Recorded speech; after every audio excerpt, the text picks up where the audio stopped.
Prince William Sound's weather consists of sideways snow and rain, crushing seas, and wave-blasted coasts.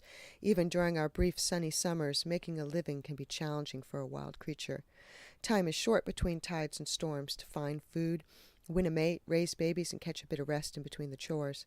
That is why it's so important to be a good neighbor when watching wildlife. Be respectful, keep your distance, and limit the impact of your presence as much as possible by being aware of how your actions are affecting the animal you are observing. Even a short disturbance, such as flushing a flock of birds off a roost or sea lions off of a haul-out, may mean the difference between that creature, or its young, being able to survive another day.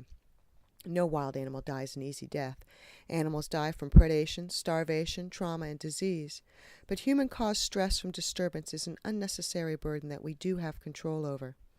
Many boaters believe sea otters can dive out of the way of fast-moving vessels. Unfortunately, that is not always the case. The third leading cause of death for sea otters is boat strike. Marine mammal watching is one of the greatest pleasures of visiting Prince William Sound. Opportunities exist to observe whales, sea otters, seals, and sea lions. But when doing so, be aware of how your actions are affecting the animals, and be aware of the rules and regulations regarding marine mammal watching. All marine mammals are protected under the National Marine Fisheries Service. Many of Prince William Sound marine mammals are also endangered species, such as the humpback whale and Steller sea lion. Because of their endangered status, there are special rules in place regarding observing these species. It is prohibited to approach within 100 yards of marine mammals. When near marine mammals, slow the vessel down and angle away from the animals instead of head-on. Avoid getting directly in front of them. If they approach you, idle the engine and allow them to pass you by. Never trap an animal between boats or between the boat and the shore. Always operate vessels slowly and with caution.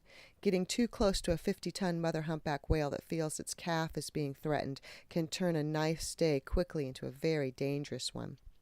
If you're lucky, your boat trip will include a personal escort by doll porpoise who love to ride the pressure waves off the bow wake. Do not accelerate suddenly or change direction, but keep a steady heading and enjoy the quick glimpses as the animals dart and play around the boat. Be aware if your presence is causing the animals to change their behavior. If observing animals resting on the shore or on haul-outs, be especially mindful of how they react to your presence.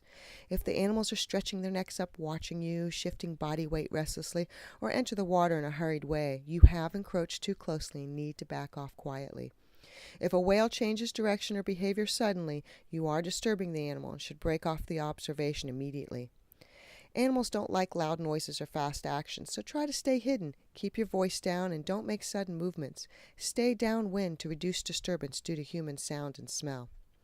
Limit your observations to no more than a half an hour for each wildlife encounter. Do not attempt to feed, touch, or swim with the animals.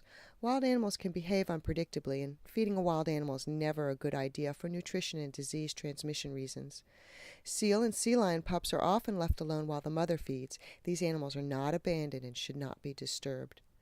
All major sea lion haul-outs and rookeries, where the pups are raised, are designated as critical habitat for these endangered animals. Extra caution is needed in these areas to ensure as little disturbance as possible.